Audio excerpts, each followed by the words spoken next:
Disclaimer. The content presented in this show is intended for entertainment purposes only. All opinions expressed are those of the host and do not necessarily reflect the views or opinions of any individuals or organizations mentioned. Statements made about public figures or entities are based on publicly available information and are not intended to harm or defame any person or business. This show relies on fair use of social media posts, which are presented in good faith for the purpose of commentary and criticism. Viewers and listeners are advised to form their own opinions.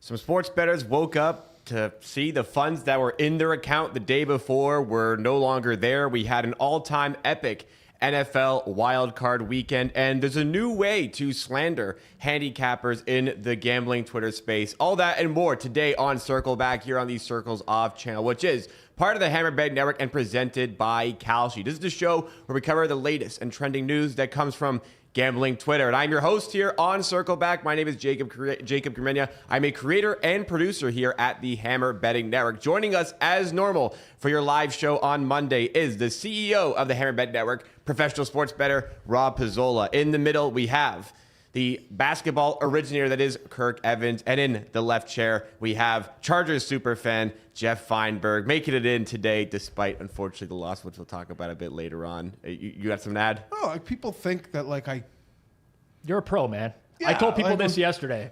They're like, is Geoff going to be fine? Like, send a search party for Geoff. I'm like, he's going to once be again, fine. they lose. You know, they were never going to win it all with the line. And unfortunately, this was the most predictable. I've been telling Rob this for 3 months. Herbert's going to carry them on his back, and then he's going to crumble on Wildcard Weekend. 1's a loss, 2's back-to-back, 3's a streak. Yeah.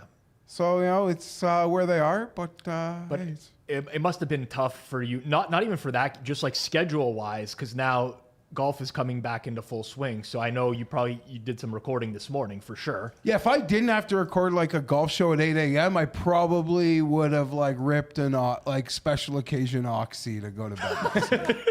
But I didn't, and I feel like fine and good. Yeah. No, I don't want to get anyone here sued, but because I couldn't give you the recipe, but I could tranquilize an elephant.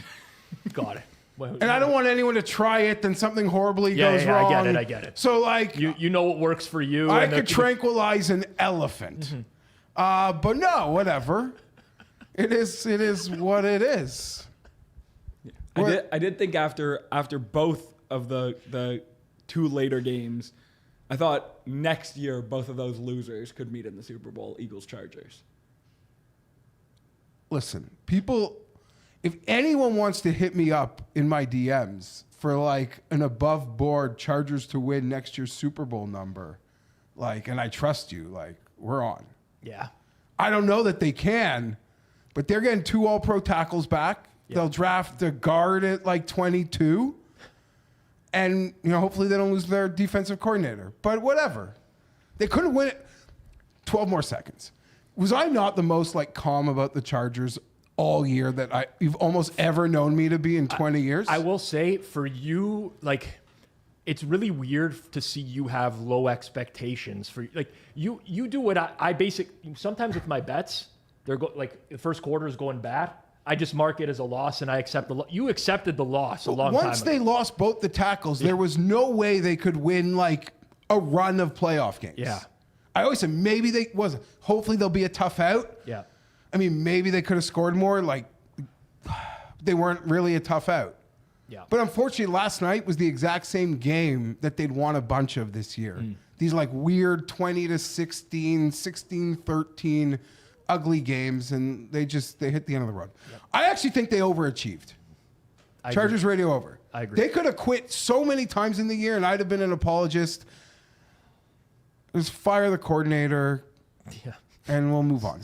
All right. Let's get into the show because we do have a bunch of stuff, and because we're going to get to NFL Wildcard Weekend a little bit later on. But we'll start off today's show with, I think, the biggest story that came from gambling Twitter this week, and it's not the only controversy we've seen regarding a sports book in the last couple of weeks, or any market for that matter. But this one is in regards to DraftKings, and particularly their Pick 6 division, which is part of their DFS division here. Because, like I said off the top of the show to intro, a lot of people had money in their accounts, and all of a sudden that money was no longer in their account. For some people, it got removed. For some people, their withdrawal got canceled. But there were quite a few people complaining about it. First of all, we have SS28, who said, Pick 6 took $85,000 from my account. $85K in unpaid winnings vanished from my page. No longer any proof of these winnings in my history. Also had a video to support that as well. JT James Toe 1 says, hearing from a lot of people that their slips were voided and not even refunded with no explanation from Pick 6 last night. Anyone who did, please post their slips below, plus retweets, and hopefully people get paid. And a lot of people were doing this sort of engagement part of it, trying to get more eyes on this issue. Jake at the Brotector says, last night I hit this live on DraftKings Pick 6. The slip was not paid out and is completely gone from my transaction history like it never existed. Retweet if you are experiencing something similar. Then Joey Knish had some fun with it. He said, life comes at you fast, because at Bimmy Chimmy was going back and forth with Pick 6 like they were friends. Pick 6, how you been, GOAT? Splendid, GOAT. And then all of a sudden, DraftKings took $100,000 from my account after being all buddy-buddy with them. And then also Knish added on to it by, it was a tweet from Dave Portnoy. Yeah. Talking about how FanDuel is no longer doing their first quarter payout first quarter voids if a player gets injured. And that was relevant because of George Kittle in the Eagles and 49ers game. But basically, he was bigging up DraftKings, saying that DraftKings won't do that. But as Joey Knish points out in the quote tweet, very funny, this was tweeted the day after DK voided millions of dollars in player prop parlays on Pick 6. So let's start with you on this one, Rob. We've seen a lot of controversies lately, but in particular on this one, well, actually, we should give some more context to it, because the reason this happened was because there was a technical error on DraftKings' side where they were leaving up markets that should have already been settled. So for the daily fantasy sports, let's say a player needed over 9.5 points in an NBA game. The player would have already passed 9.5 points, and that market still would have been available for selection on the app, which is where this problem came from. So, Rob, how should this be handled? Are these people entitled to their money? Okay. I love to take shots at certain sports books, in particular DraftKings in the past, because I'm not a huge fan of many things associated with them. Captain Jack, who I like quite a bit in the space, I'm going through an old conversation I had with him, but I think he frames these ones the right way. A lot of times, whenever there's like this mass grading issue, voiding or whatever, and he has like a two-prong test for whether or not something should or shouldn't be voided. Number one, was it a valid wager? Number two, did the wager involve any risk? And in both of these cases, it fails, in my opinion. So to me, I'm okay with this being voided. I understand how shitty it is for someone to have a bunch of money in their account and then it disappeared. I know a guy who made upwards of $500K off of this error. He was able to get out like $39,000 before everything. So his now has a negative account balance, but whatever. He's in the clear. He's out. But the reality is people knew what they were doing. Everyone was just taking a shot. And there's an argument as to whether or not regulation should protect the consumer in instances like this. I just don't think no one's making this bet in good faith.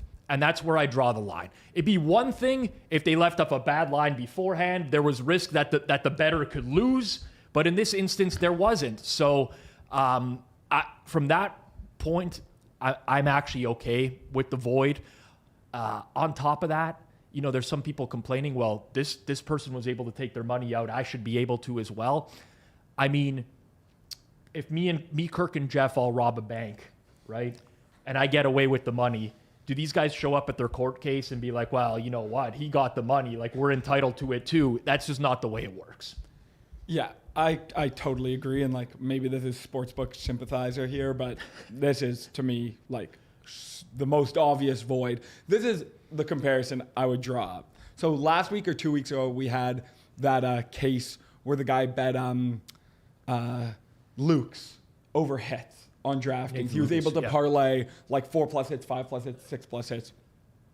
To me, that's like if you're shopping at Lululemon and you realize, you know, you can use this code and this code and this code, and they let it do together, and you get 80% off. And it's like, wow, no way they know to do this. But like, you were kind of grinding that Lululemon site. Like, you've earned that. Versus if you're walking by Lululemon, it's 1 a.m. outside, and you're like, whoa, they left the door open. I can just go in and take all the clothes. No, that's theft. Like, fine, this isn't maybe stealing in like a legal sense, but morally, that's the exact same thing. The game was over. You weren't betting anything. You weren't risking anything. And I think I saw, though, that DK was taking the wager amount as well. If that's true, that's insane, but I couldn't tell if that There were some reports of that.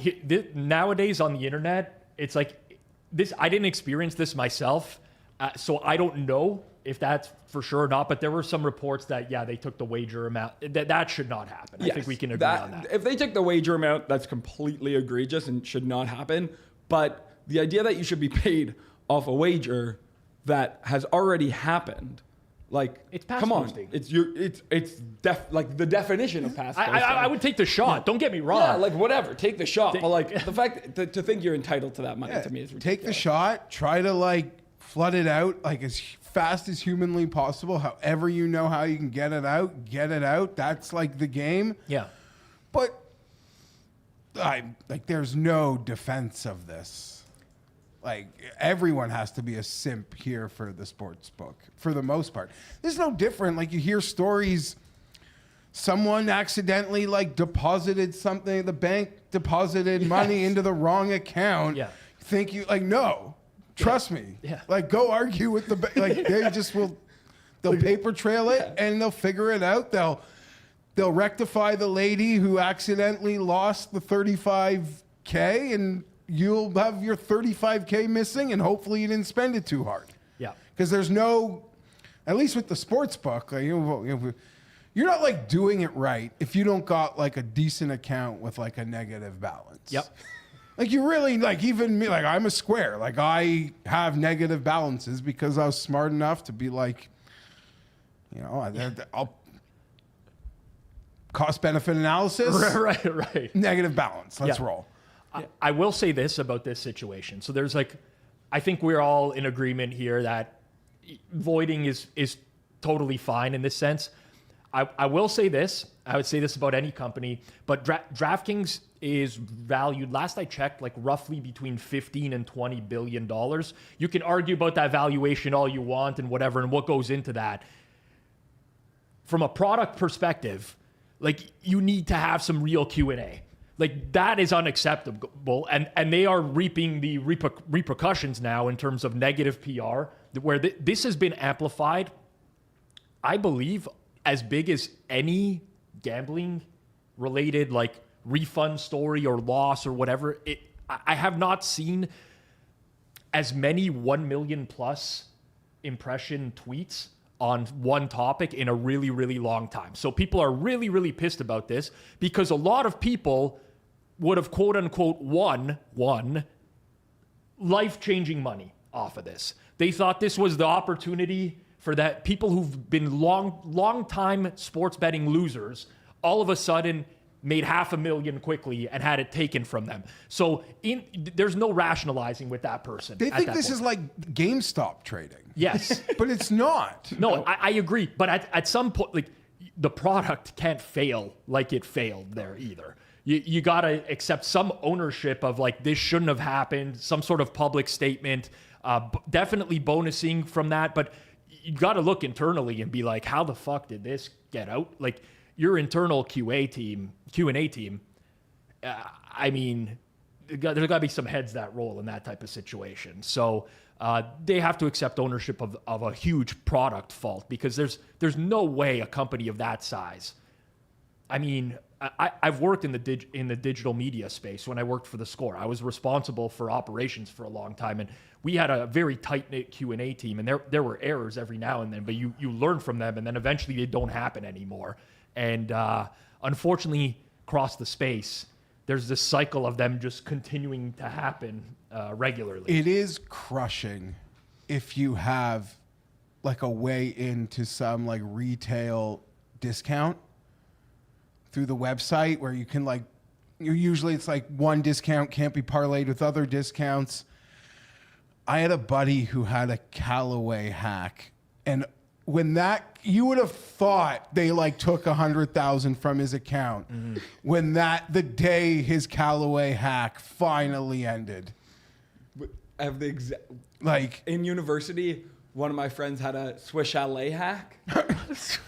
The day Our American followers have no idea what's it's like a chicken restaurant. place. Yeah. When- Boston Market. when it didn't work, he was devastated.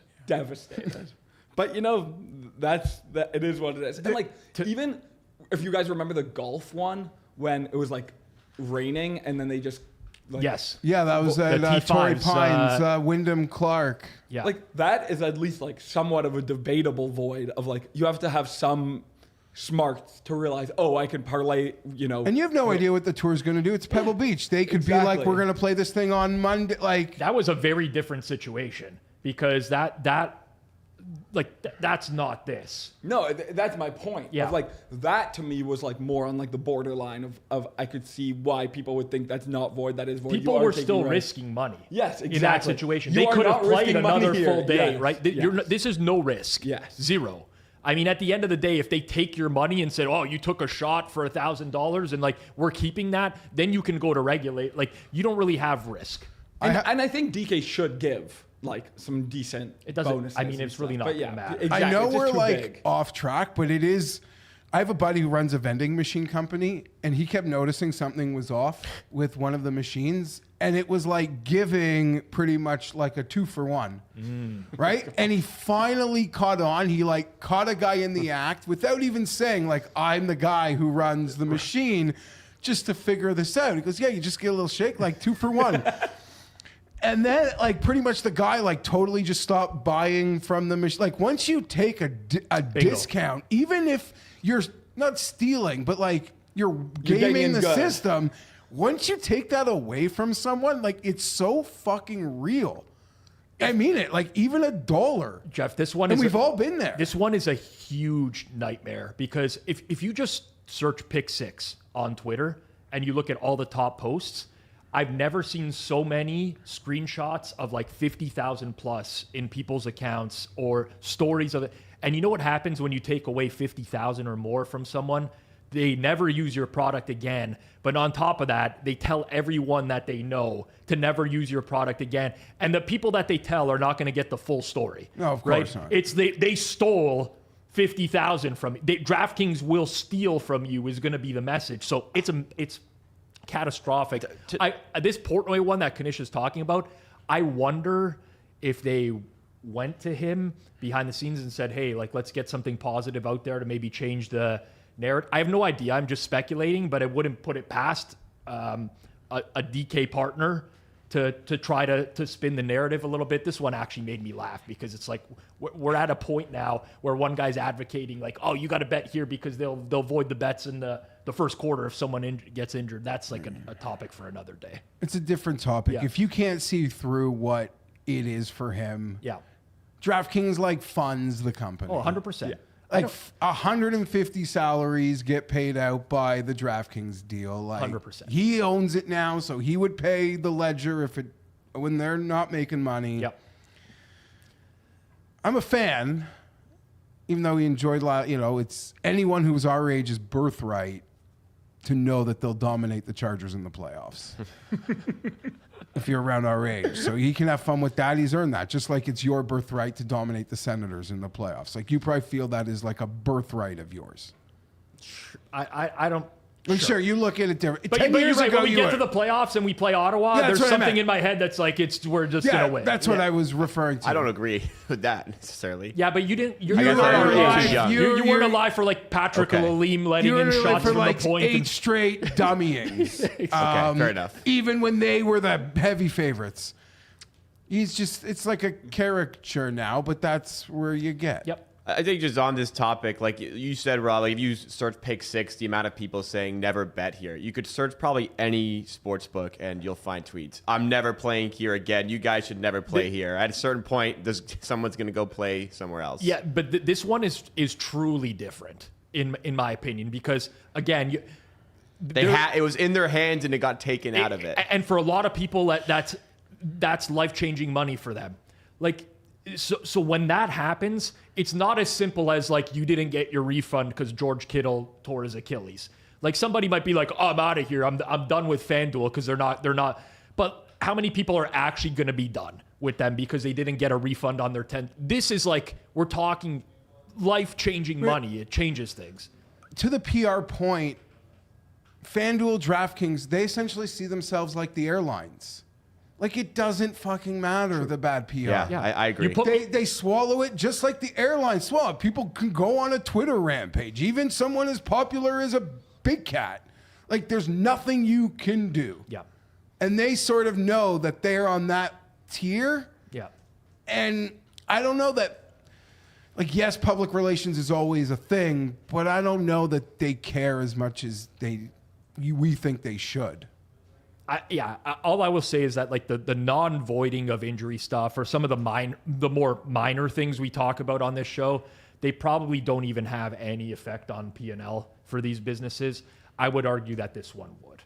This would be something where I think you would maybe over time they earn back the trust, but I would say that in the interim you would probably see a. Don't they just earn back the trust by having like a better line than the other site and this guy who bets? I don't think people care, and I think on. But people who are smart enough to game this, no, that's what I was going to disagree with. Okay. Here, I think that anyone would do. see this, even a complete degenerate would see this and be like, "Oh, these games are over. I'm going to bet it." Yeah. So I think this transferred over to like losing bettors. This wasn't like a versus- sharp angle Yes, that you exactly. needed. Yeah. Right, It was you're just like this result has already happened, and they're letting me bet it. Anyone is going to take advantage of that. It's not like yeah. Before we get into our next topic, I'd love to hear in the chat an example of when you game the system. Not necessarily in a sports betting context, but could it be a vending machine, Swiss Chalet, or something else? Would love to hear the stories we can get from the chat. And while you're down there, take a second to hit the like button and make sure you're subscribed to the channel. But now we can move into the next topic, and we're going to discuss the amazing week that was in the NFL Wildcard Week, because there was some fantastic games overall. Rob, you had a tweet saying truly electric first 3 games of the playoffs. We are blessed, even though the reply says some may say unwatchable, as maybe you have said previously. Maybe. Colin Coward says NFL playoffs have been just fine without the Chiefs. Just leave it to ESPN to make it about the Chiefs, even when the Chiefs are not fucking no. And playing. Colin Coward now, volume? The volume? Oh, right. Sorry. Yeah. I know. Fox Sorry. He Sports. moved. Yeah. Anyways, Yeah. to make it about the Chiefs for no, like, was anyone saying, oh, fuck. I was going to watch the playoffs, but the Chiefs aren't in. Anyways, NFL Memes posted a good photo of all the different lead changes and score changes across the first 3 games, which were excellent. But perhaps the final piece didn't quite live up to the hype. We have the imposter of the Patriots-Chargers game, which was maybe a little bit of a dud of a game. Not still just a good piling game. on. Yeah, it was 'cause still enjoyable. Not just piling on because they lost, but just it didn't stack up to the rest of the games that we saw for sure. I mean, I'm a mental midget in the sense that, like, once the Niners and Bills won, I was like, 3 road teams one day, no chance. That's irrelevant. Oh, boy. But the other part of me was like, this has been the craziest day and a half of, like, football. And the Chargers haven't even played yet. And I say that to say, like, the Chargers brand is like shit getting stupid. Yeah. So I thought, like, we could be in for, like, quite an encore. It was a bit of a letdown. It was a boring game. Yeah, I was watching Eagles and 49ers, and while I was watching it, it was obviously close late in the game, and they had pointed out that the team that was winning at the 2-minute warning of the fourth quarter in all 3 previous games ended up losing. Magic. Games, What a is- weekend. It was, they killed it with the script. Oh, the script. Like the script was writers fucking nailed it this week. on point. I think like this, you would know better than me, but I would say parity in the NFL this year, like from the best team to the 14th best team, is closer than we've seen in a long time. Oh, 100%. I mean, and aside from Rams and Panthers, the point spread, I mean, you just look at the spreads for these games, and you're like, we're probably in for some good stuff, right? And that's kind of what I've been talking about all year, right? I know you guys, you got me earlier this year on the unwatchable stuff, but when that was happening earlier on in the year, my whole point was like exactly this. It's like, this is beautiful. The parity across the league is amazing. I'm going into the playoffs. People are asking me for Super Bowl picks. I have no fucking clue. Like I don't even want to say what I'm. I don't want to pull the Rufus Geoff on, and be like, I don't want to give a pick or anything. I'll answer. I answered. I think I said Rams Jags Super Bowl, so I lose the Jags. But it's so good, man. It's just when these teams are so tightly clustered like that, it makes for amazing games. It's not only that. Like the magic, part of the secret sauce is like the Patriots and the Bears are playing. They were drafting at the top, near the top last year. Yeah. Like last place. Yeah, good point. Just like this league, it's like crack. That's how like Jets fans can just be crazy. Yeah. If my team sucked all the time, I would be like, we're just the stupidest thing away from getting it back. Coaching a quarterback. Yeah. But Yeah, I guess, yeah. But I will say, and not to be like a downer, I think this was an unbelievable weekend. The peak? But I think parity typically means you have better first, second round. But then like I would say, other than maybe Bills Rams, it'll be hard to go into a Super Bowl this year with like the feeling of like last year's Super Bowl. That's like, going to be a classic. Exactly. Yeah. Like Chiefs, Eagles, it was like, whoa, these are two behemoths. Yeah. We won't have that. Like right now you look at these teams and you're like, who the hell is going to win the Super Bowl? You could though. Like Bills getting to the Super Bowl if they do, and finally getting over the hump of not losing to the Ravens or the Chiefs in the playoffs, and they make it. If they get like Bills Rams would be a big Super Bowl. But if you take the Bills out, I don't think anything even kind of gets I'm close. I'm with you. Like It'll still be amazing. It's a the Super Bowl. fine line of parity Yeah. is that like someone on the lower fringe can get hot and end up in like the big game, and you're like, I wish that team was in the big game. Yeah. But it's the beauty. It's the beauty of it, man. Oh, it was 100%. great. Yeah. From a live betting perspective, there was a lot of pluses available on some of these teams that ended up throughout games. Like thinking about the Bears in the last couple minutes of that game. No one played a great game. Like every team fucked up multiple times. Even the teams that brought it home. Yeah. In the end, it was. I had a blast. I think one quarterback played well this week. One. Which one? I think Josh Allen played well. No, Stafford was bad. It Josh was Allen like, was really good. Drake May played a really good second half. I thought there was one quarterback who played. Purdy, I got to tell you, he was fine. He did enough to win. I'm not going to call that a good. He was lucky that the quarterback on the other side was as bad. I guess as he like was start to finish, it was Allen because Allen was like Stafford had that horrible like hour. Where he thought his like finger might have been every broken. quarterback other than Allen had like a period in the game where they played shitty, where you were like, oh man, this is rough. You know what really sucks? He just didn't make a single fucking play, man. And like there's always a play or two. He did not make a single. Who? Herbert. He did not make. Herbert was bad. The fucking clown. He didn't. Herbert was bad. I'm a defender of Herbert, but Yeah. goddamn, Awful game. that game. Yep. Now, granted, he was running for his life the That's a entire season. game, But still. even despite that, there was always a one. play or three in a game. Fire drill, orgasmic, just couldn't get loose. Wasn't there? Apparently, the Patriots players wasn't were laughing after the game that they knew like everything that was coming. So that Grecian formula goatee fuck needs to go. Yeah. Well, I've been nice all year, Rob. Was their longest play the fumble recovery? Oh, the fumble Ruski run. Vidal sucks. that got me my win on Vidal rushing I was yards. at the AFC Championship where Rivers played with the torn ACL. LaDainian is just in the trench coat with the Darth Vader mask, injured. So seeing like Hampton standing there in the trench coat, unable to play, just the PTS of these Patriots. That was a pretty big story on gambling Twitter last night. Was it? I wasn't on Yeah, Twitter. but apparently Jim Harbaugh must have some bookie friends because he played Hampton for one snap and then said no more. Right. Why? I mean, how could that possibly happen?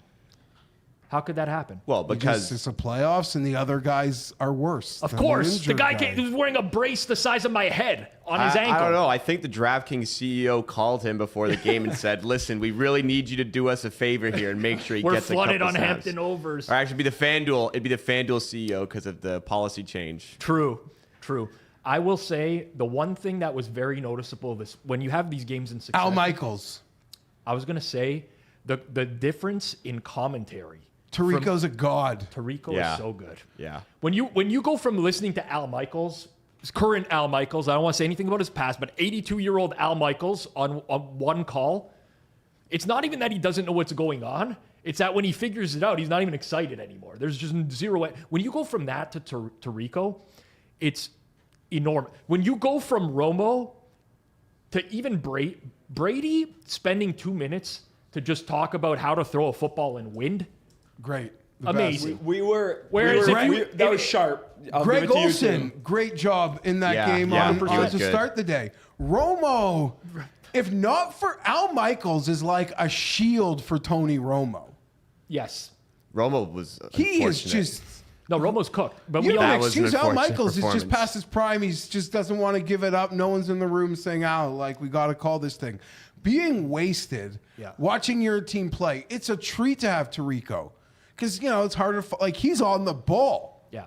When I'm not on the ball, he's on the ball. You could tell by in the last few weeks as well. I've seen like Joe Buck post like his notes that he takes to his Twitter account, and like you could tell that this guy is putting in like a lot of prep to the and Do you think Jim Nantz knows? Like, he has to know. Of course he because Jim knows. Nantz is a pro's pro. Tony Romo he is- knows this. There's this guy who we're friends, but he's mailing it in. yeah, Tony Romo is the Simon Hunter of NFL commentators, right? He just shows up and just pulls. He says things that aren't true. Like I've never seen commentators And there was an just say as many things that are not even remotely close to correct. He comped the Jaguars to the Panthers as being in similar situations. That's what I'm talking It was- about. He just doesn't even know what's going on.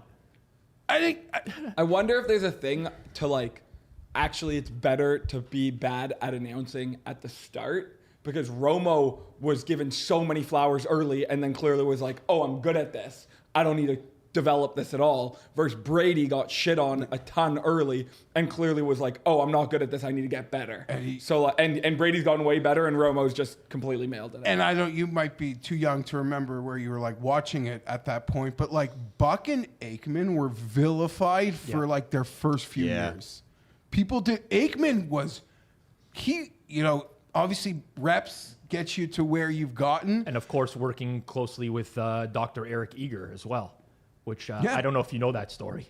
But Eager was like almost like a consultant of sorts for Aikman on like advanced, analytics and stuff like that. But Aikman, like, you also get to a point where it's like, why Herb Street sucks is because everyone in the league is like Herb Street's friend. He's of that age. He's like from the cult. Like, no one in the league is Aikman's like friend anymore. So he just gets on there, and he's not an old man like Michaels. He could say he's on the ball. He could say whatever he wants. Yep. He's got a free pass. He's got the equity to say whatever he wants. It's just from game to game, the commentary and the officiating is what was noticeable. Officiating in that Bills game. The people spotting the was ball in that game Yeah, it's a unbelievable. tough look. are fucking blind. There was a handful of spots that were missed by more than a full yard. I don't even know how that's possible. And sometimes you couldn't have grace when it's like the 65-year-old man trying to keep up with the super athlete, like on a chase play. Yeah.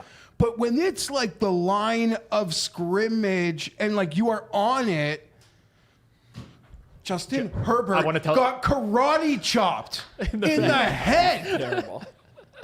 Okay, but also in that game, You see it from the above. There's 3. Whatever, it's And- fine. It doesn't matter. They wouldn't no, have but won. everyone in the stadium knew that was a penalty, including Patriots fans, except for the referees on the field. But also in that game, Geoff, there was a quarterback sneak by Justin Herbert where 2 refs ran in. Okay, and the ref that originally ran in to mark it short changed it to mark it first, and the one that was originally running in to mark it first down, he moved his spot short. They both flipped their spot. It was crazy to watch them run in and then move. Well, and then when it's a power dynamic, when you got these 2 guys coming in from both sides, one of them could be the veteran or like just the alpha of the crew. And it's like, it is just, we've all got like, I am just not getting into this with my buddy because it's just like not worth it. Yeah. I don't think either of them had a fucking clue. So when they saw the other guy on the other side, they're like, okay, and then they both flip. It was crazy. I can't even believe what goes on in this league sometimes. And these are the A crews. Yeah, these are the hand-picked. They These were are the like best in the regular you've worked season. your way Now to they're get here. the assignment. But you know what? I will say, as frustrating as it can be at times, especially as bettors, Part of the show. it's all part of it. Like it contributes to what makes me enjoy the league. As weird as that sounds, if everything was perfectly officiated, it would be less enjoyable. Do you not agree with that? Don't you feel like I've never agreed with that, to be honest. But don't you When feel you're like a neutral, like of course, like but when you either have a bet or it's like your favorite team, but it goes both ways, of course. yeah. But I agree, it's part of the show, and it's. You would argue they know that, and they could fix this at owner meetings. Not fix it, but they could, pay them more, make them do little things. They like that people are going to talk about it for 3 days. They have to. I'm sure they do. And they acknowledge in the owners' meetings, man, like this year it could be you, and last year it was me. Like someone's going to get jobbed in a high leverage moment. Yeah. But in that owners' meeting, they accept and they just hope like credit card roulette doesn't land on them at the big group dinner. It's true. I love that. Love it. What a weekend, man. That Yeah. was everything I love about the NFL. Hopefully we get a good game tonight. Great weekend on field, but it was an interesting weekend off the field as well for betting market, particularly one that we've talked about a lot on the show, which is the MVP race between now Matt Stafford and Drake May. We saw some movement where Matt Stafford was taking a bunch of action this week, and the real Mr. ACL said FanDuel moving the MVP odds today based on this game when it's regular season award and all the votes are already in is hilarious. And it's hilarious that he would think this because obviously it had nothing to do with this. What it had to do with was the All-Pro votes that came out where Matt Stafford had more first-team All-Pro votes than Drake May. That is why we saw the movement here on Kalshi where Matt Stafford went from about 60 to 65% all the way up now to 80% and looking like he's in a pretty good position for the award. Now, in the last, I think, 12 years, only one time has the person second for All-Pro voting won the award, and that was last year when Josh Allen won it over Lamar Jackson. But felt like people wanted to give Allen the award because he didn't have one. Lamar Jackson already had one. This year, it feels like people want Stafford to have that sort of legacy achievement because Drake May's going to have more chance to do it. So kind of feels like we're in a tough spot here. Kirk, you were pretty vocal last week that this should be Drake May's MVP, but are you starting to doubt that the award is going to go his way? Yeah, I'm actually, we were talking about a pre-show. I'm shocked that Stafford's only 80 cents. I would easily buy that. I think he's definitely going to win. But yeah, the voters made a horrible choice. It is what it is. I'm opposite. I would think, I think May is a good buy at 20 cents. I do not agree. Have they voted already? Yeah. The votes are in. So it's over. And the people who voted for Doesn't all pros Drake May's are second voting half- MVP. But why do you say it's over? Because I know the league. But this is pretty much essentially the exact same boat we were in last year. And who won? The guy that okay, let's give it to him. If Drake May's an MVP in year 2, Yeah. they will grease that wheel in his next tie in year 3 or 4. This is just a game. And even when you make the bet, it sucks because I actually agree with you. There's definitely a case where I agree Drake May bettors are annoyed. But you NFL NFL awards, there's a level of like funhouse mirror betting. It's not all comeback player of the year, funhouse mirror. Yeah. But you know you're getting into this popularity contest when you make the bets. And you will lose on the margins of the popularity contest. Like, it's over. So here'd be my only point as to why I think May is a good buy, even though he's still more likely to lose. I mean, if we take a step back, at its core, it's 50 people voting on this award. We know who the 50 people were from a year ago. There'll be a few changes, as there are often every year. If you just go through those 50 people and you look at like the last month of their tweets, their content, sure, it's very close to a 50-50 in my opinion. There was like 10 people I thought that were up in the air of like, legitimately have no idea where they would go. Do you know what I'd be doing? I'd be like, as a voter. Yeah. Probably. If I'm like that tenured place, Yeah. I'd been in that part long enough, and I want to get it to Stafford. Yeah. That, like, I just know I would. Yeah. And I would tweet nice things about Drake May so people, like, see that, like, I'm accepting Drake May's place in this. Got it. But in the end, I'm voting for Matthew Stafford. So, like, I'm not a May hater. I'm not a hater. Yeah. I'm putting it out there like, this kid's incredible. I'm loving it. I've grinded the tape, blah, blah, blah. Yeah. But in the end, I'm making my life my Susan Lucci pick. Yeah.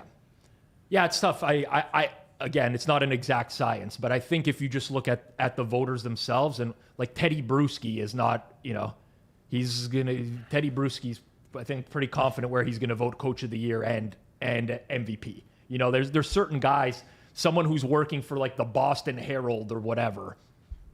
I could say with, you're not going to work for a Boston paper and your quarterback is in the MVP race, and you're going to want to hear that for the rest, from the community, so to speak. So I think it's close. Honestly, they're happier than pigs in shit, okay? It's year 2. Yeah. Oh, 100%. They've got the kid. Like, the talk radio, blah, blah, for the day. Yeah. Like, no one, like, if Albert Breer wants to vote for Stafford, it'll be a nothing burger. Maybe I'm naive to think that. Yeah. Well, we'll see. I think it's going to be pretty close. I still think May can win. Yeah. I didn't bet anything on May, but if I had to, I think May here, but I do think it's pretty sewn up for Matt Stafford. But that's why we saw movement on the market here. If you do want to get involved with the market, you can do so on Kalshi. Maybe take Kirk's advice, maybe take Rob's advice. Mm-hmm. Sign up with the Kalshi QR code that is on screen now, or the link in the description, or the one that's pinned in chat at any time while you are watching. But it is in the description if you're listening in audio form as well. That'll take us into the fourth topic on the show today, which revolves around a few tweets that comes from Krabs at Krabs_Bookit, obviously affiliated with Bookits. He says, I'm done putting my bets on this app. When I win, it's silent. When I lose, all 8 billion people chirp in the mentions. It's a lose-lose for me, so why would I do it? Follow me on Pickit for all my plays. I feel like this is a tweet I've read like 7 or 8 times in the last few years from him. I just see this one a lot. I always say the true mark of a good capper is one that is constantly changing where they're tracking their plays. That just showcases they have the talent that people are looking for. Wow. Also got upset that his Packers money line bet lost. He definitely crashed out in the podcast that he was doing. Good video here posted by Shady Beef, who was involved in this post here.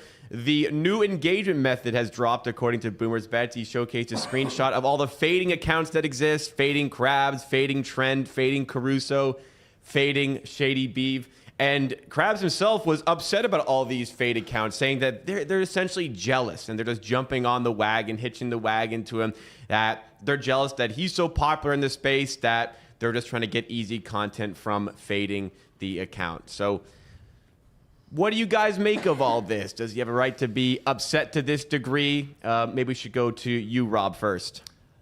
This one's a tough one because we live in a world now where I don't know what is real and what is fake anymore. Like, I have no idea if Krabs getting like really pissed for that Green Bay bet is part of the shtick or if it's his real emotions. The fading accounts are like now the easy way to get engagement because people are interacting. Like, we're living in a really weird time. Listen, at the end of the day, when you put out picks publicly, it comes with the territory. I mean, that's just the way social media works. People are not going to congratulate you every day when you're winning. That's just not the way the world works. If you're losing, people are going to let you know. If you can't handle that, it's probably best to like not be in the content space. It's just what it is. I mean, you got to learn to ignore it at some point or another, or just not take yourself so seriously is what I would get at. Yeah, I would say this video, if that was fake, he should have won over Chalamet at the Golden Globes last night. That was real. He was really fucking mad. And it kind of like, that video was like, I was actually kind of liked Krabs more because I was like, well, at least he cares about his bets. Like, he's got skin in the game. Yeah, you know? he has skin in the game in some way, but also that's one thing you can't take away from him for sure. Is I know there's certain content creators who are definitely not betting their own money on stuff. I appreciate that he at least has skin in the game. Yeah, I don't know if it's money But maybe or overbet. he could overbet, or he just like actually it really gets to him. People talking shit to him. I think it does. Maybe, yeah. Because to Jacob's point, I could be wrong, but I follow Krabs, and actually he was part of the Hammer when we first started. I think he was doing a show with Zach. I think it was pre-Hammer. He was doing a show with us as like people on the team, but I think it predates Hammer very slightly. Yeah, it's tough to remember. It was with Betstamp. Okay. How old is he? I would guess late 20s, mid to late 20s. I would think he like is smart enough to like get it, and to see even the fade accounts. The fade accounts. It's like when, I mean, it's not on the level, but it's like when Saturday Night Live like mocks you. Like you're big enough to be mocked. That's what he said. That's exactly what he said. So that's in the video. like part of it. You got to own that, and you got to see it. Like no. I've never done a Yelp thing in my life, but I imagine you look on Yelp and they don't be like, oh my God, the service was great. My dinner was amazing. No, it's like people go to like shit on something. That's not just about cappers. That's just life. Yep. That's just life. I think he really doesn't get it because if you go to the first tweet, like what the tweet about him not posting to Twitter, open that one up, Jacob.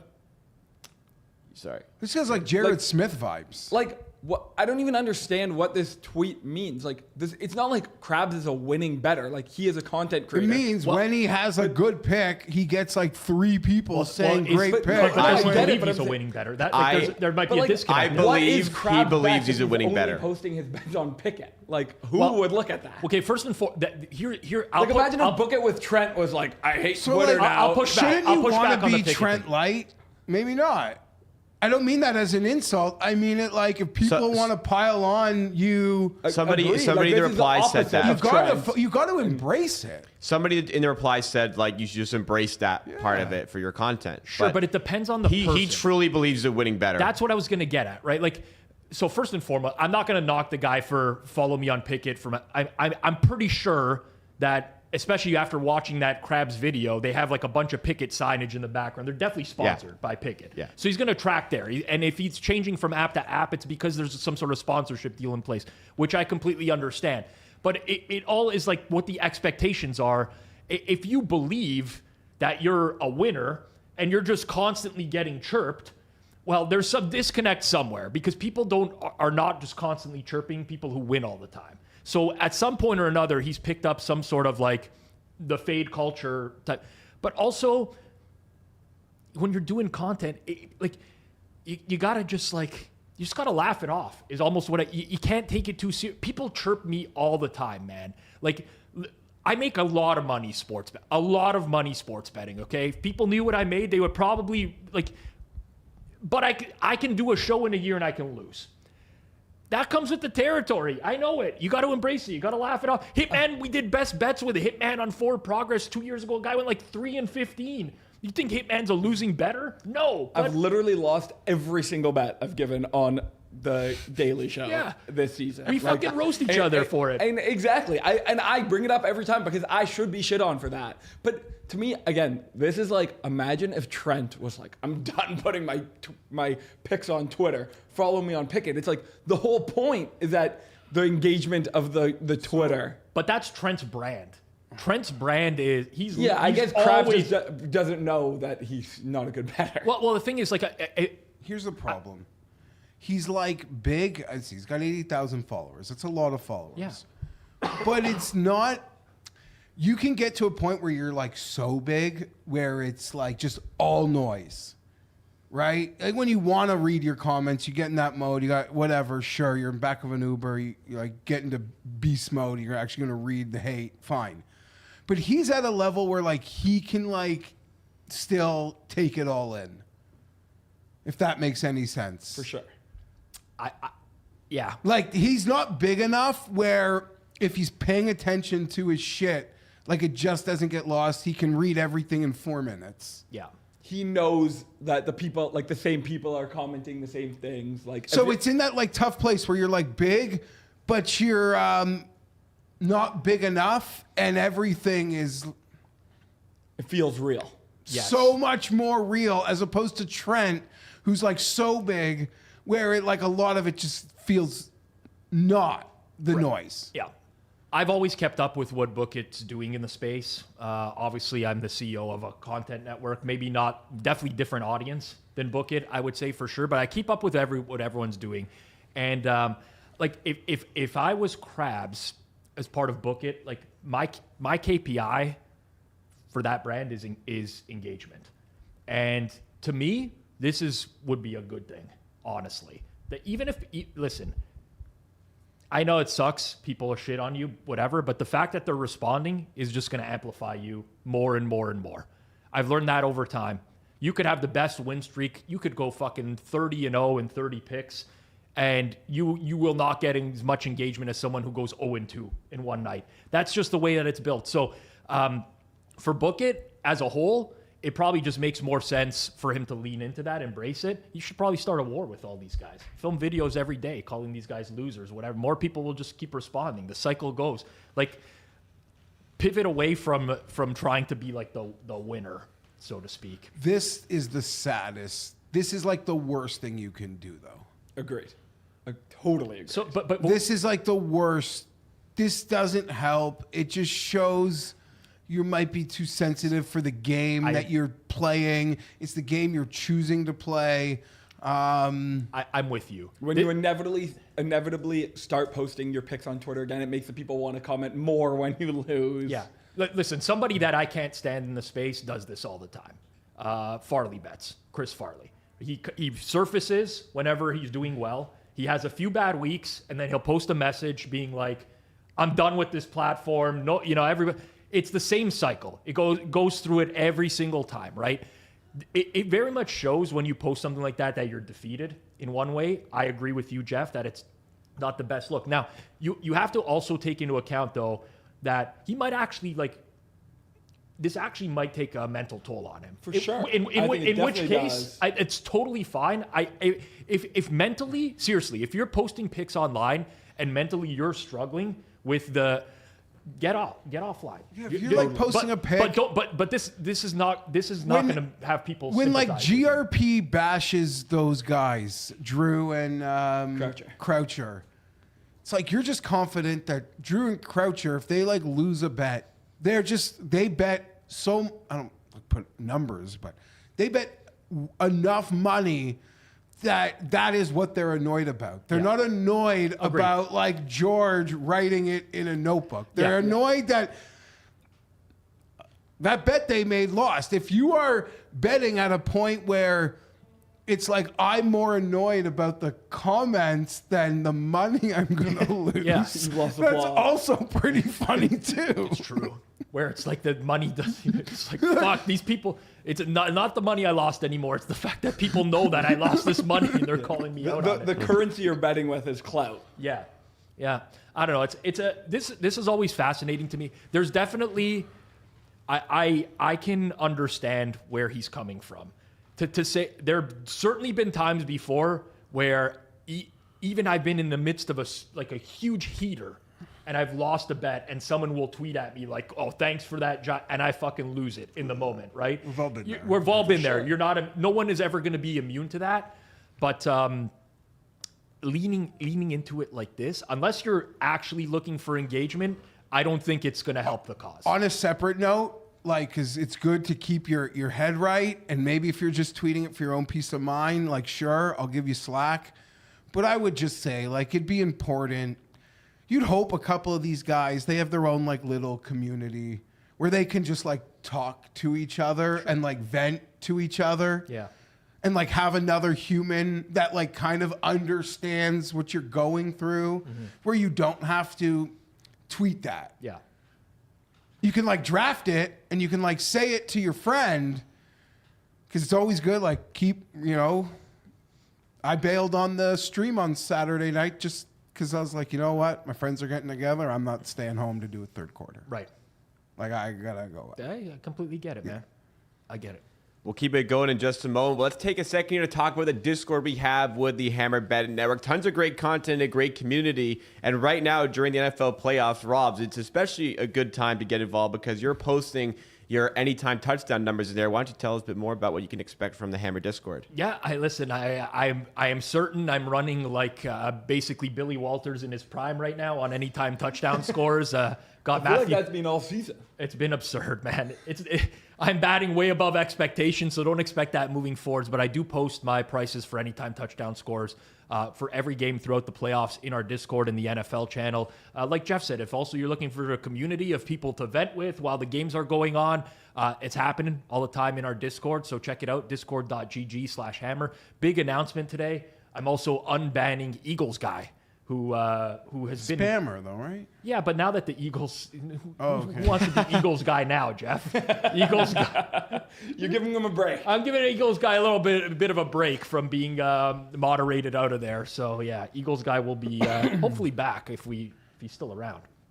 Time to take things to a bit more of a serious note with the content in this next segment here, talking about the betting bills and restriction bills that are potentially being applied for New York. Ryan Butler at Butler Bets covers said that New York sports betting restriction bills introduced this year ban in-play sports betting, mobile sportsbook app push notifications, and text message ban sportsbook ads during live sporting events, prohibit more than 5 deposits in a 24-hour period. Tony Dunn said, I love sports betting, but we've taken things too far in the U.S., and I think the restrictions suggested on this New York bill would be a big improvement. Let's start off with you, Kirk, on this one. Do you think all these things would be a good improvement? Do you see these being implemented? I don't really get banning in-play betting. I think that is just like actually quite negative to the ecosystem, not even just for winning bettors, but like for books, for people's like actual betting, even just recs.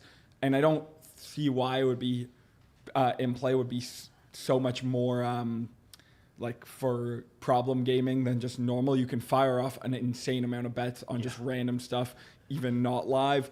But the next three I think are really good. I've talked about the push notification stuff. I think that's like bottom of the barrel, absolutely should be illegal. I don't understand how that's allowed. Banning sportsbook ads during live sporting events, I think maybe putting a cap on it versus total ban, I would say. I would actually probably like banning it more on regular stuff. Like I hate that I'm listening to a podcast about like politics and it's like brought to you by BetMGM, like, or I don't know why that to me is actually maybe worse because sporting events at least is, I guess obviously kids watch, but like obviously way more targeted. But I definitely think putting a cap on it and then 5 more deposits in 24 hours, I think, I don't know if it's the perfect rule, but I think that's like clearly very targeted at problem gaming. I think that's a good thing to do. So yeah, I mostly agree. I agree with you. I don't get banning of in-play sport. I get it in theory, but let's just say, first of all, theoretically, if you ban in-play sports betting from an operator perspective, okay, in-play sports betting is making up like half their handle now. They're already paying more in taxes in New York, and now you're going to cut out half of their handle. Like a lot of these operators are going to be like, see you later. And people might say, well, good for them. Or what? But you know what happens when the regulated operators disappear? People find their way back offshore. They find their way back to local books. It's the same with in-play sports betting where like you get rid of it. And for the consumer, they're accustomed to in-play sports betting now. It's been there forever. So you know what happens? They just go find spots where they can have in-play sports betting. And that typically is going to be offshore or it's going to be with the local. So they're going to figure out a way to in-play sports bet, or they're just going to load up more pregame. Like, I don't know what problem you're solving there as a whole. Maybe you can limit markets that are being offered. Like, if your whole thing is like, we don't need people betting on balls and strikes, okay, limit the markets that can be offered. But a complete ban on in-play sports betting doesn't make any sense to me. The rest of these make a ton of sense. We've talked about these over the course of the last year on the show. You know, to Kirk's point, the mobile app push notifications, it's like, you know, especially for someone local here, if I bet on the Leafs or the Raptors a couple days in a row and then they're playing another game, I'm getting hit with multiple messages from different books saying, like, you haven't fired on Toronto tonight. What are you waiting for? It's like, I fucking know what I'm waiting for. Like, I don't need this shit anymore. But no, the in-play sports betting is where I don't think it makes a whole lot of sense. The ball is like rolling downhill very fast against these sports books. And sure, that whole like PR for money in the account, not in the account, people saying they stole from me, don't bet there, whatever. It is like the mainstreaming of the problem now. Right? Like, it's like CBS Mornings, like everything, like everywhere now is like sort of starting in some ways to catch on. And unfortunately for you guys, or for anyone, even like casuals who can win and lose, I cannot complain about them attempting to overcorrect. They'll get things wrong in their attempt to overcorrect. Yeah. Do whatever you want. Figure it out on the fly. Overcorrect to the extreme, I would argue, and then maybe work backwards. There's some obvious ones. Like, I agree. Like, banning in-play betting, everything you said makes sense. But I would hope that they could find the better ways to do it. But I would not hold back on, like, overcorrecting, because there needs to be an overcorrection. I don't disagree with your point. I think that's totally fair. The only thing I would argue is that I think if they just did the bottom three, you know, FanDuel and DraftKings and the big guys probably would be like, okay, we can kind of accept this. Versus if you push too hard, they're going to spend their massive lobbying dollars, and it actually might just nothing will happen. So, like, it actually won't end up being an overcorrection, but I think your general point is fair. Isaac Rose Berman is a goddamn hero. Don't both blow smoke up his ass. His ego's already up here, man. He's a goddamn hero. And, like, the work he does, like, one day he will be given a medal for it. Yeah. Okay? Getting into those schools, letting them know if they actually let you bet after you've been on there a long time, you're a loser. Yeah. I don't mean like you're a loser like you lose money, like you're the sucker. Yeah. Like, reverse engineer how they see it. Mm-hmm. This is the man who also climbed a tree once to get Wi-Fi so he could fire in a big live bet out of state on a different account. No, he's next level, but he's a goddamn hero. I don't know. Yeah, I want to get him into my nephew's school next time he's in town. I mean that. And to the point, like, parents need an education. I agree. Parents need to understand, like, no, it's like, fine, sure, you get a few bucks, bet. Like, no, they need to understand the, like, banned or broke aspect of, it's not a rigged game, because there's obviously trapdoors, you guys slide through them bigly. Yeah. But it's mostly a rigged game. Do you think we'll ever get to a point where the masses know that? Like for me, this is just an example. No. And Kirk, you would say, and Geoff, you'd say this, Jacob, we would all, like, if I see someone post a slip of a ticket that they won in the NFL, this a $1,000 bet at Bet365, like, I know you just told on yourself, man. Like, we all do.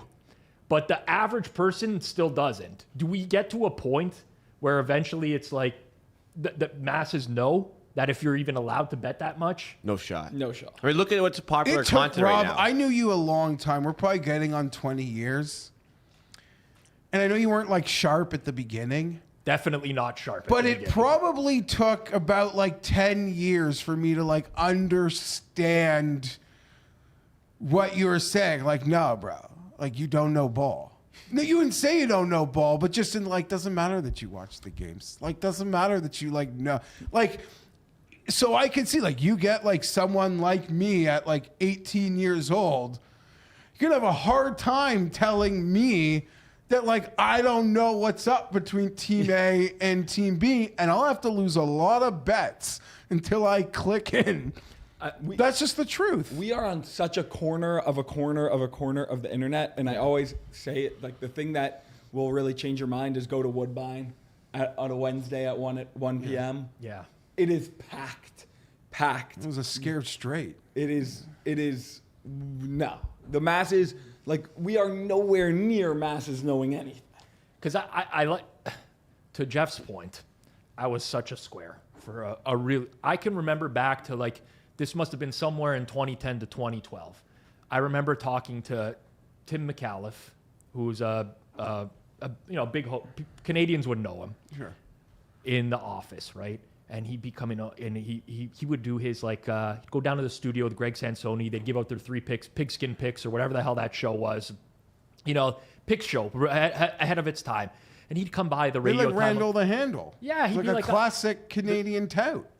The Bear Bob Callan. Yeah. Remember? Anyways, he would come by the radio, whatever section, the small section we had all the time, and he'd tell me like what his picks were being. I like vividly recall being like, "No, Tim, like you can't do that one." He'd be like, "Why?" I'd be like, "Wow, man, the line went from 3.5 to 3." And the public is betting this side. I'm like, look at these bet percentages. Like that, this was me. I was 15 years ago. And then obviously over time, I came to the realization, well, I've been doing this for a long time, and I constantly lose. So I don't know that I want to be tailing, but like, there's very few people that come to that realization, which is really sad. To your point, and I posed the question because I don't think we'll ever even remotely get there. But I wonder if there will be like a real push towards. There's no education. amount of money like people can lose, and they will still not realize it. For sure. Even like I guess I'm one of the lucky ones. Yeah, you are. Like I like what you. Well, like I unfortunately lost so much money Yeah. that I got to a point where it was like I was very much realized, and I'm like, okay, this. But that's what I mean. You're not alone in that. Yeah. People still lose that much money and aren't able to realize. Still think like they watched the slate last week, and they can bet this week. Yeah, it's true. It's pretty sad. We'll get into the next topic now, which is where we go to the comments from the previous week's episode. Before we do that, you can just so you know, you can comment something down below. We always read all the comments. We like to feature some on next week's show. While you're down there, you can take a second to like the stream, and also you can subscribe to the channel. Some exciting stuff coming to Circles Off at the end of the NFL season, but plenty of great stuff before we get there as well. First comment comes from @Kyle Kerms, been interviewed on this channel previously. I'll correct that. He was not interviewed. He was roasted, unfortunately. I do like Kyle Kerms quite a bit now, but I just want to just correct that. Sure. Well, featured on the show previously, The Sauce says 2 things bad gamblers love to talk about. A, bets they won. B, other people's losses. Trent is giving them dopamine spikes by playing the role of the loser for them. Is that why it tends to work in that direction, you think, Kirk? Yeah, I think this is a great tweet. Like, yeah, people Comment. If you're or great comment. If you're like losing, the last thing you want to hear is about some guy who won. You want to hear about some guy who lost to make you feel better. So, great comment. 100% agree with this as well. Yeah, I mean, listen, there should be studies as to why Trent is as big as he is, but I think it's because he's very real and kind of embraces the role. It's just entertaining. Yeah, He's a good content creator. He embraces the role of a loser. I don't think he even loses remotely close to what. This is the beauty. Like, this is what has happened all these years of leaning into that, and people are actually convinced that they're going to fade this guy over the long run and they're going to win. Well, he's that bad, but he's not. I mean, like it's crazy. He'll go like 2-7 in 9 college football games. Everyone talks about that while he's 5-0 in the NFL. Like it's. Well, the funny thing about Trent also is that he's actually probably in the 90th percentile of bettors because he doesn't bet parlays. He bets straights. No, he bets parlays. Most of his bets that he posts on Twitter Are they still with Prize Picks? Book it. I'm not sure. Or at least I guess that's what I get on Twitter of like this straight spread is what he plays normally, and like that's a negative. No, he does parlays. 4.5% bet. But he's definitely leaning into this now because I'll for give you sure. one example. For right? sure. Yesterday he posted that like mortal mega max whale player, whatever the hell it was, Eagles -6. Okay, Eagles weren't -6 anywhere in the world at the point that he's doing like the Ben the Better shtick. Remember when Ben the Better used to lose all the time, and I'd be like, how? I'm like, this guy gets not only does he lose, he's getting the worst possible lines imaginable. How is this happening? I think he was doing it on purpose. I'm actually convinced that Trent might be doing that on purpose. Or maybe he gave out like Eagles 6 on a show or something that I didn't know about. But we're getting to the point now where like he's actually giving out terrible lines. It's not even just the pick. It's the line doesn't even exist. He's embracing shows? Does Trent? He does. I've seen him do shows before. He was on that podcast with the Crabs Club. He was on that. Like, well, it was a watch along or something. Oh, like watch that. along. That was a watch along. I think they were doing of a game. Yeah, that makes sense. Next comment comes from Alec Lenander 4445. Says the Pentagon is ordering a bunch of Domino's pizzas at 4 p.m. This country is more doomed than I thought.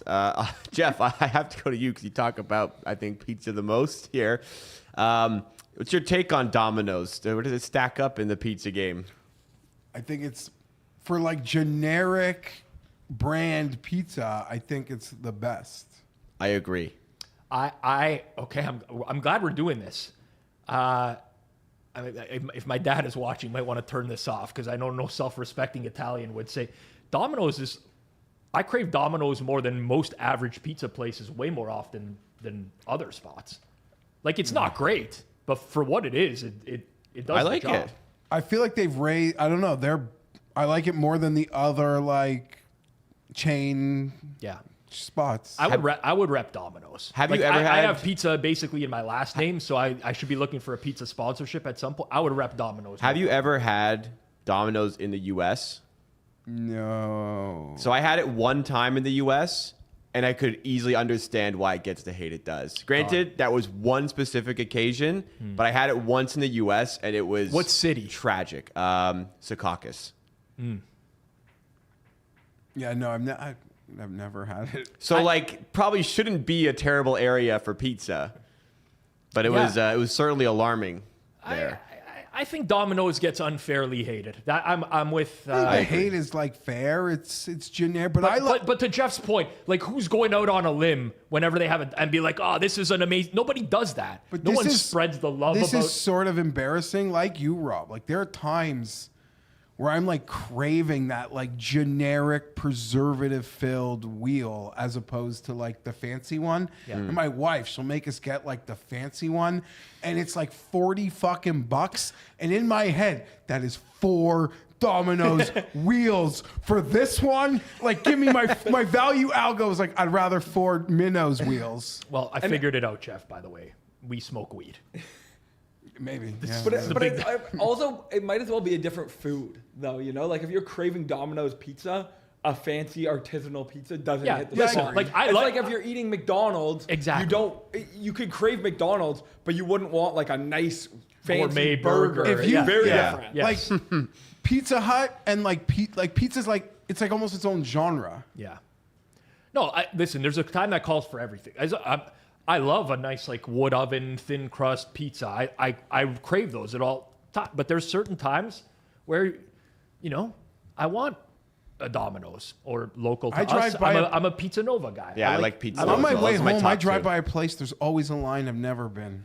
gotta- Very popular. gotta check it out. Baldini's. Battiali's. Baliali's. Are you You should go to Battiali's one You day. I have drive by, but even There's at a like reason 3 there's a line. o'clock, even at 3 o'clock, there's gonna be Yeah, a line. you should definitely go try that. I'm pretty sure Portnoy did a review. My of that. wife's like, I think she's brought it in the house. I didn't. I don't know. very good. There's I You a, had it on site and didn't go for a slice? No, I feel like I had it, but that was like after Oh. the fact. Like it was. there's an alla vodka pizza that they have there. Yeah. That yeah. is, Jeff. wait the 15 minutes or whatever it might take Yeah, to do get it. a slice from there. Is it just slices, or they'll sell you No, a that's a whole full wheel? pizza. Mostly a pie. Full pizza. Yeah, we get pie. That's my championship Another Sunday good one, with my friends. Prince Street Pizza as well. Another good place. Yeah. They've just brought one to Toronto last year or 2 years ago now. Amazing. Anyways, last comment for today's show comes from ACL Tear 7. Says, I can't believe I'm saying this. I hope to God he's not outside right now. Can't believe I'm saying this, but Jason is great on this show. No disrespect to Geoff, but I loved last week with Jason. His appearance today was pretty funny. I think it's because he can play the young, reckless type amidst a panel of more measured and deliberate 30-somethings. I don't think Kirk's 30 yet. I'm not. I'm like Jason's age. Yeah. Like a year younger than me. I like Jason too. Agreed. Though. Jason's a good guy. He does at points rattle me to my core. One example, he begged me. Jacob, you were on the call, team call. He begged me like months ago to get a coffee machine for the office. He's like, Rob, I spend way too much on coffees and whatever. I'm like, you know what? So I got a Keurig. I got like 250 pucks of different types of coffees in there. I brought it in. He thanked me. He was raving about it. It's finally last week, after like 6 weeks, I said to him and Mike, I'm like, the machine's been here the entire time. You walk by it every day, just set it up. Mike set it up. You think that thing has been used one time? Has not been used a single time. He's in the office every single day. And he has coffee almost every day.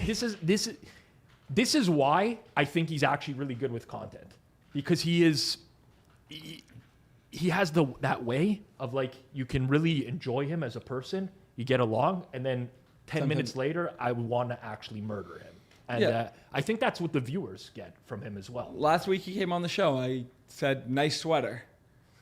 I think 36 hours later, he messaged me, were you being serious about liking my sweater?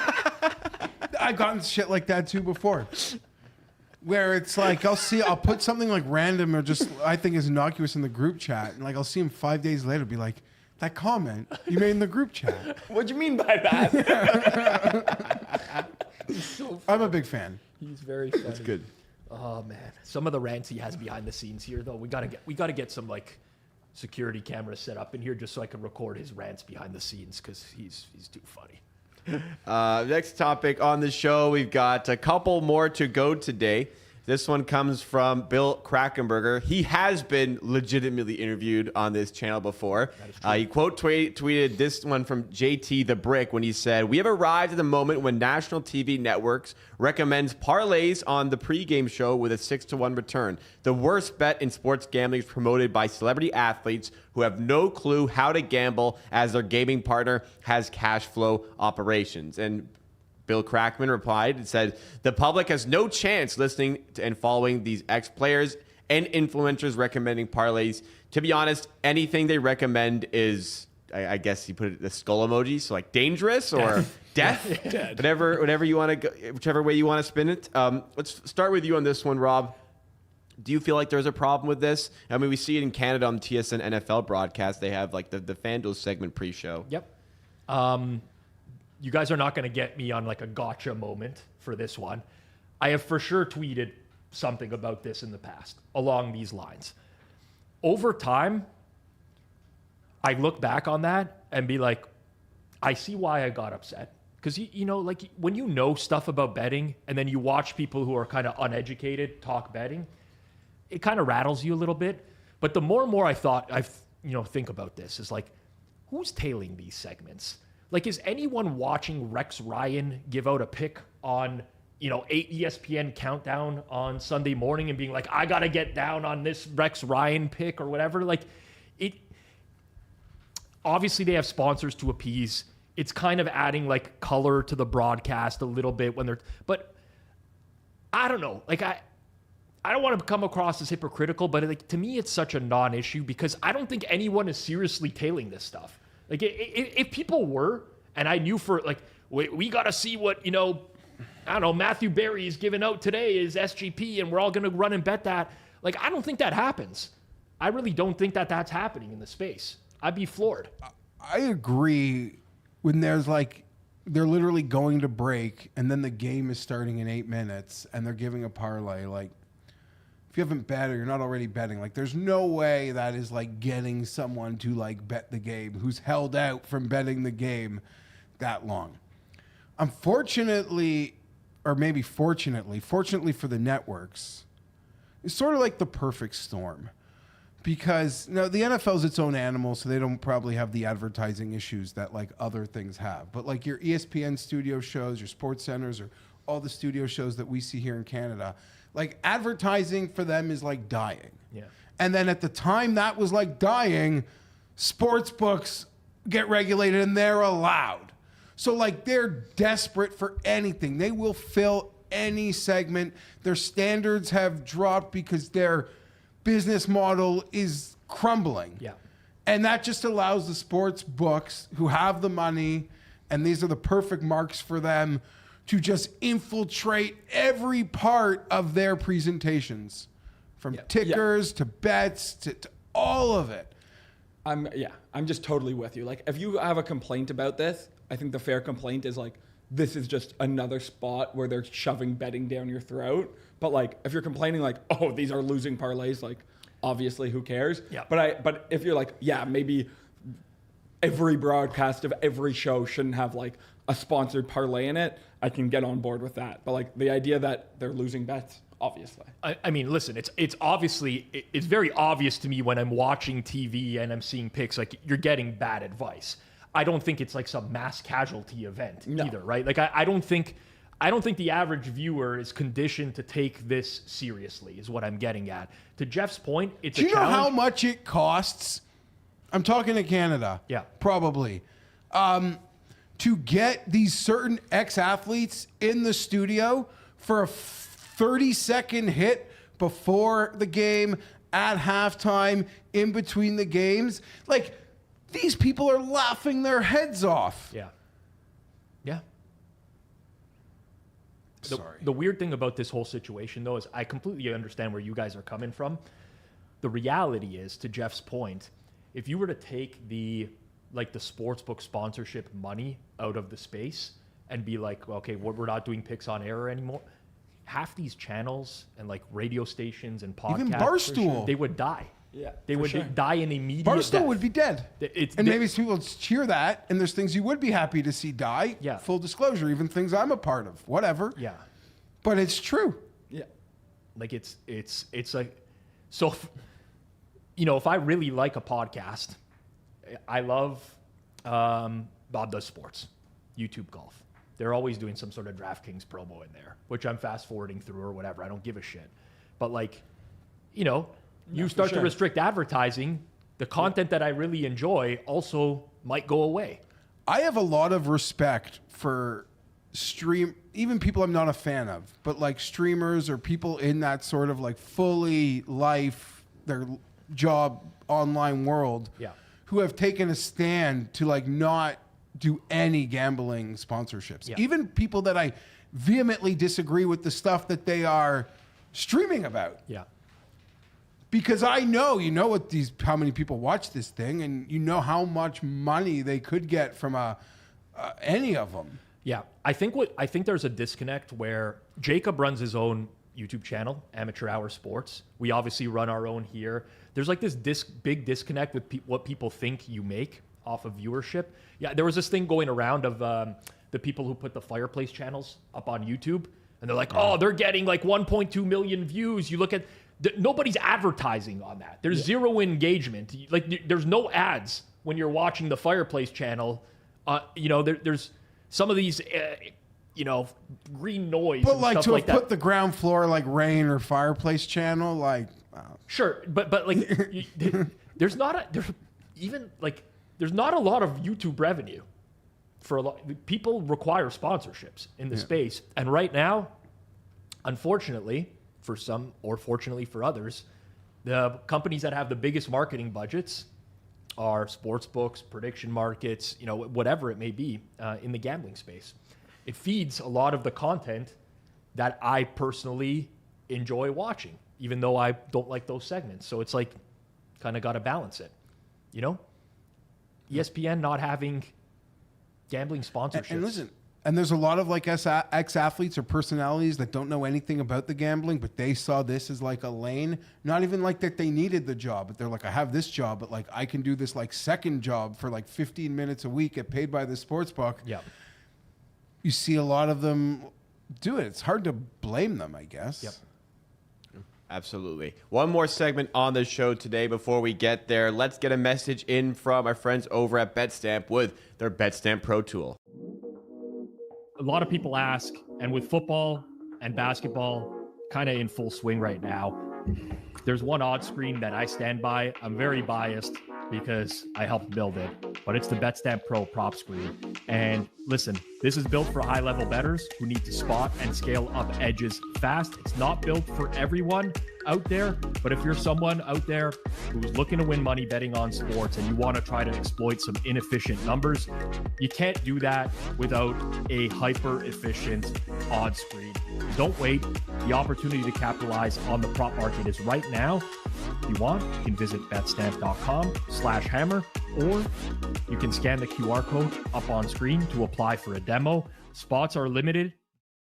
And with that, we get into the last segment on this show today. No, not the chopping block. We decided if it's gonna be on the show, it needs to be good enough to give our full attention to. So ditching that for this week to see how things go. We're going to this one from the Invisible Insider. Tweets like this have been surfacing on the account like, is Indiana in trouble? They opened -4.5, 5 days ago -4, 3 days ago -3.5, and now -3, all while having the majority of bets and money attached. Clear for Oregon spread. I think sharps may be bringing this line down on purpose. Then another one like this, it might be over for the Bills. They opened -1, 4 days ago -0.5, 2 days ago +0.5, now +1.5. Bills spread and money line are majority public. Rob, you had some thoughts on this, so let's go to you first. These are the accounts that I genuinely despise, because I think back to myself as a losing bettor and the types of accounts that would get me. And these are definitely the types of accounts. And as I've grown older and understand how things work, you then realize that there's like no predictiveness in this. If you bet in this way, I mean, listen, you're still gonna. Sportsbooks are still going to take your action because you're not getting closing line value on any of this stuff. And like, look at this first tweet, right? Is Indiana in trouble? They opened -4.5. Okay, they've opened -4.5 at very, very low limits. I don't even know why we care about the opener, but whatever. Then they get bet to 4, then 3.5, now to 3, all while the majority of bets and dollars are on them. Clear for Oregon spread. I think sharps may be bringing this line down on purpose. So this is like, now we've gone like full galaxy brain here of faking the line, so to speak. He's hedging it here. But you know what it takes to fake a line at post in a college football semifinal game? Like, no one is betting hundreds of thousands of dollars to come back on the other side for more hundreds of thousands more, and risking that the line moves on the side. Like, it doesn't make any sense. And the reality is there's signal. There's a tell here. Right? There's a link in the second one here of like, check out this one. If this was working for so many people, they would not be tweeting about it. This would, if it's just working, if a strategy this simple is working in the NFL and the NBA, you are literally rich if this could work. It just doesn't, because the whole point of efficient markets is getting good numbers. Over time, you're going to win. When you're just chasing a number because other people are betting it, you now don't have it in good anymore.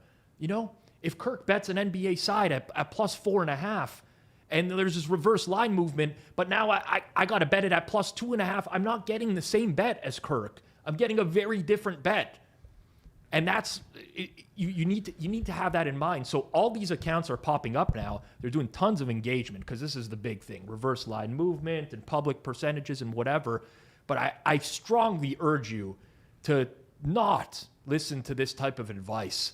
And I unfortunately interact with it too often. I should stop because I draw more visibility to it. But genuinely, this is the type of tweet that I despise.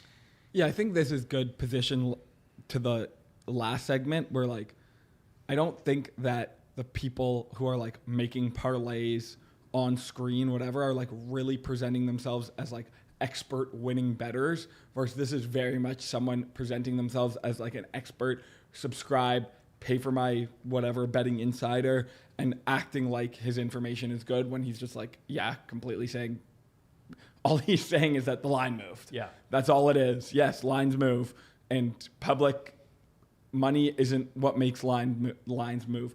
So I have a much bigger problem with someone who's like completely faking it to try getting subs. This I agree with. At the end of the day, like, people just need to realize that sportsbooks make money because they charge you a vig on your bet. You don't get to bet at plus 100 on both sides of a spread. You have to bet at minus 110 if you're using one sportsbook. On top of that, you have other bet options available to you, like parlays, which are going to increase the sportsbook edge even further, like teasers. You see people teasing NFL totals and teasing through zero, like they have no idea how it works. You have cash out options available to you. You can buy points. Like, this is where the sportsbook edge comes from. They don't have to bait you into taking a certain line. They're just collecting bets on the game, and depending on where the sharps are betting, they're moving the price. But remember, the sharp bet it up to a certain price, and then they stopped because they no longer see value at the next price. So now you're chasing a number that they didn't see value in, that the market didn't see value in. And that's what drives me crazy about this. It's like this foolproof science. I don't know anyone who like, there's literally no one that I know who bets this way professionally. And it doesn't exist. Let's say a sports book has, 1 million customers. One customer bets on Oregon +4, and they have 3,000 bets from this customer. He always is taking the limit, and over those 3,000 bets, he's winning 55% of the time, and he always beats the close. The sportsbook's going to move off that. Yeah. Let's say the rest of the 999,000 people at the same sportsbook took Indiana, but they're all degenerates.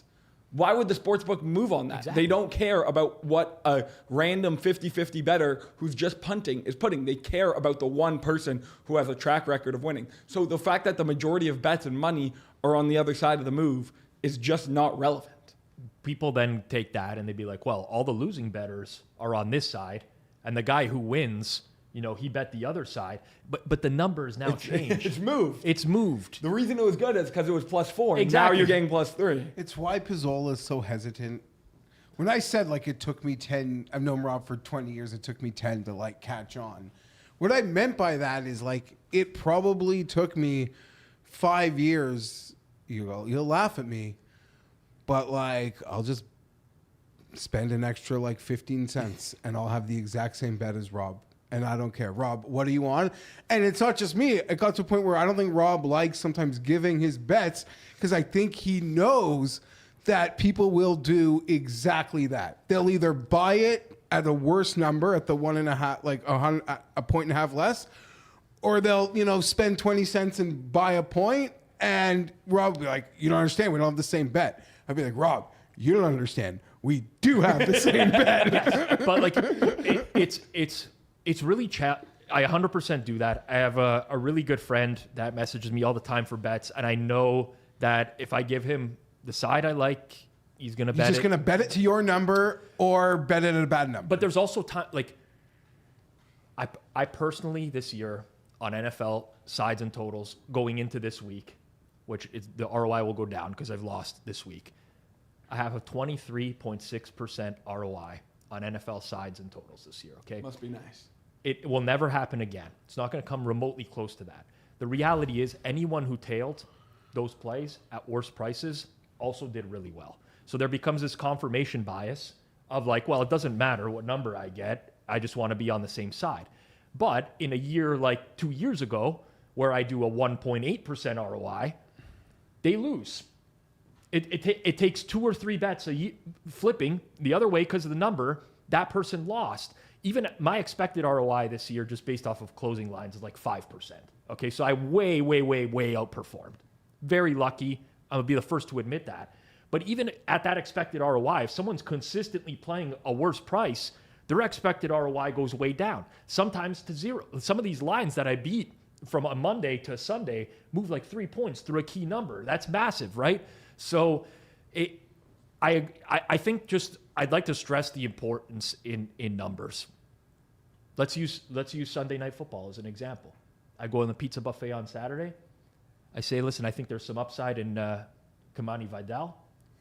Chargers running back, 26.5 yards. Amari Hampton's got an ankle injury, pre-existing injury. There. Hitman releases it as a service release. Goes up to 28. He's released at 28.5. It steams into oblivion. 34.5. Steve Fezzik released at 34.5. Well, I mean, that's like a 20% difference from the numbers earlier. Guy finishes 31. Numbers matter. They do. You can't just release, you can't just play 20% worse. And guess what? NFL prop markets are fairly efficient as well. It's not like they're like a fucking, you can $20 limits the entire week. You can't just do that. Over time, you're not getting the same prices. It's bad. It's even worse advice to give to clients. That's another story altogether. But just as a regular bettor, don't do that. Don't. Like, the number matters. If there was ever a signal that the number matters, it's that GRP tells you to bet teams, not numbers. If there was ever a signal, that's the one.